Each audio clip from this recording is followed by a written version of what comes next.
In this video, we're going to look at how we can use exponential functions to model exponential growth and decay. We're going to do this by looking at two examples.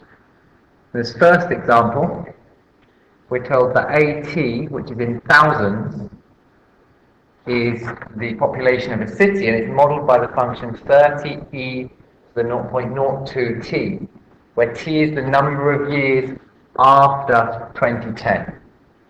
Use this model to answer these questions. Now, A, the population in 2010. Well, in 2010, we know that t is equal to 0, because that's when we started. So all we do is we substitute t equals 0 in. So it's A of 0 is equal to 30 times by e to the power of 0, which is 30. Now we need to be careful, the population is not 30, the population, which is what the question is asking for, is 30,000, because AT is in thousands, we were told in the question. So the population is 30,000. Now for part B,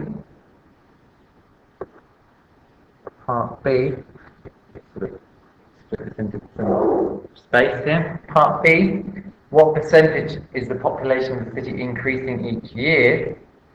Well, this is actually a geometric sequence here. So we can find the common ratio by doing A1 divided by A0. A1 is 30, E, when t is 1 we just get 0.02. And A0 we just worked out was 30. So that's equal to, the 30's cancelled, so we just get e to the 0.02, which is equal to 1.0202. Now that's what we're multiplying by each time.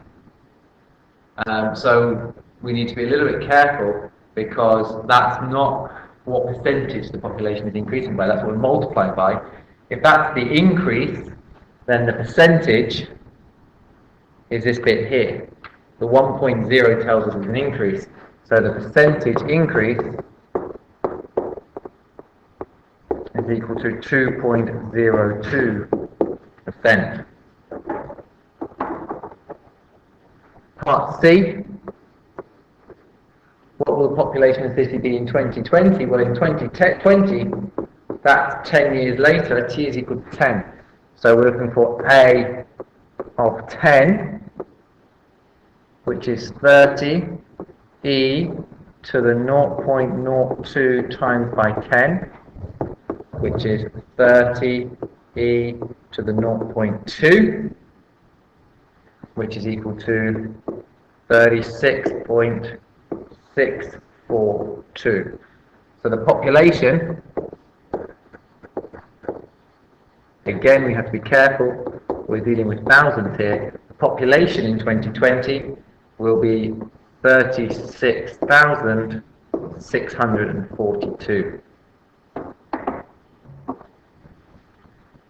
Now, finally, part D, when will the city's population be 60,000? So we want A, part D, we want A of t to be equal to 60, it's 60,000, A of t is equal to 60, which means we want 30 e to the 0.02t to be equal to 60. Now we can divide through by 30, and we get e to the 0.02t equals 2. And if we're trying to find the power, we use logarithms. We're going to use log to the base e. Remember that is ln. So ln of e to the 0.02t is equal to ln of 2. The ln e, these are inverse functions, so they cancel each other out. So on this side we get 0.02t, and on this side we get ln 2. Therefore t is equal to ln 2 divided by 0.02, which is equal to 34.7. So after 34.7 years, that implies that the population will be 60,000 in the year 2044, towards the end of the year, but sometime in 2044. You need to be a little bit careful with that question. If it said which year is it first above 60,000, it would have been 2045, because that would have been the first year when it was bigger than. But for this question, at some point during that year is absolutely fine.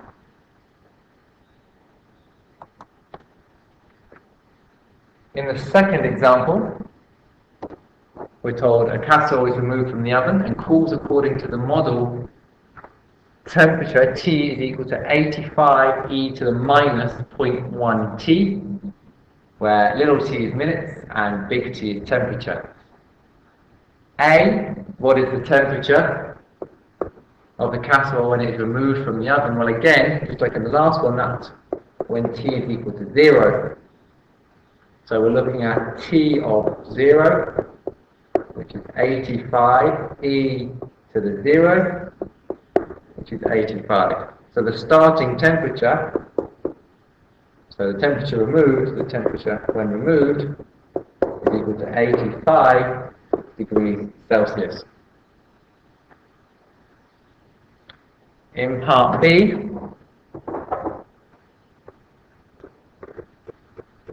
we're told that room temperature is 25 degrees Celsius. How long does it take for the casserole to reach this? So this time we're looking for the temperature to be equal to 25. That is, we're looking for the function 85e to the minus 0.1 t to be equal to 25.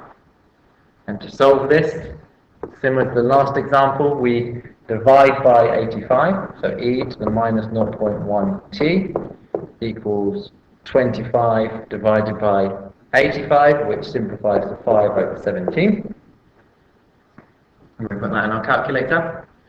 That then tells us, now we can use ln of both sides, so ln of e to the minus 0.1 t is equal to ln of 5 over 17. Cancelling out the ln and the e because they're inverses, we get minus 0.1 t is equal to ln of, well, I'm going to split this up into ln of 5 minus ln of 17.